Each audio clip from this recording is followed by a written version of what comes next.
My name is Javier Contesse. I've been the director of worship at New City for a bit over 2 years now, and I wanted to share a little about why I'm absolutely thrilled about getting this new building and what it means for us as a congregation to gather to worship in a wonderful space that we get to call our own.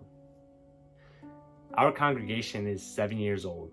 My daughter's only 5 right now, but I kind of see where she's headed. And by 7, she'll pretty much be done with the basics of gross and fine motor skills, language development, logical thinking, and actually, experts say that at this stage, kids begin to develop specific skills and learning styles of their own that will allow them to flourish as they mature.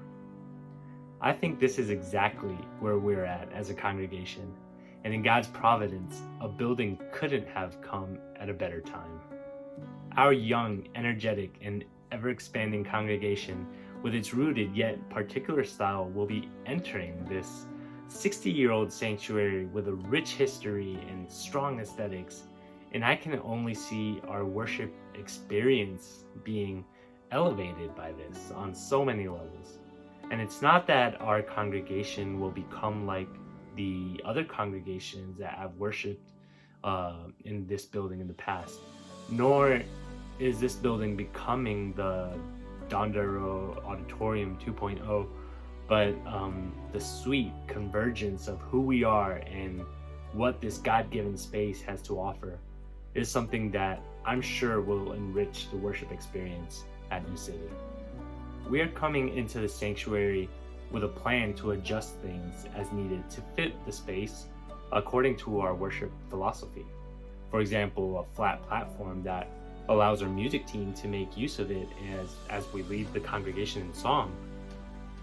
Also, liturgical furnishing intentionally designed to convey openness, intimacy, and that doesn't isolate clergy from laity.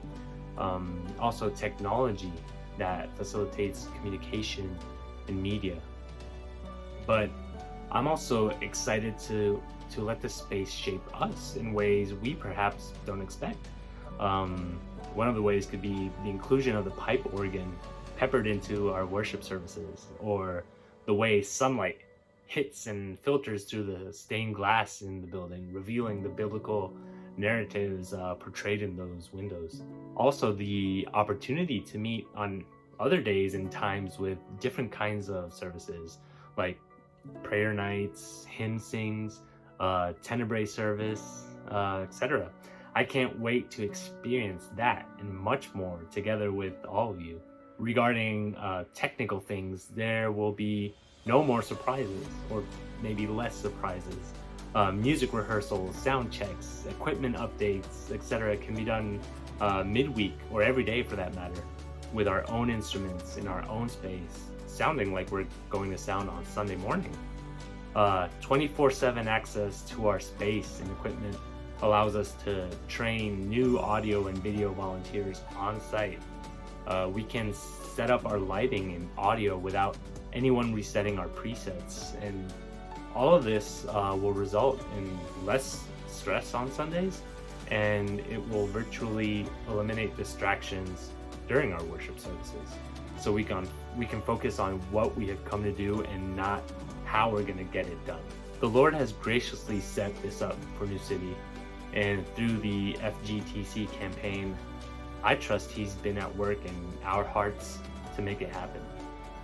Our God will be exalted with or without a building, but I believe He wants us to experience this joy and privilege to partner with Him in redeeming this little piece of land to His glory.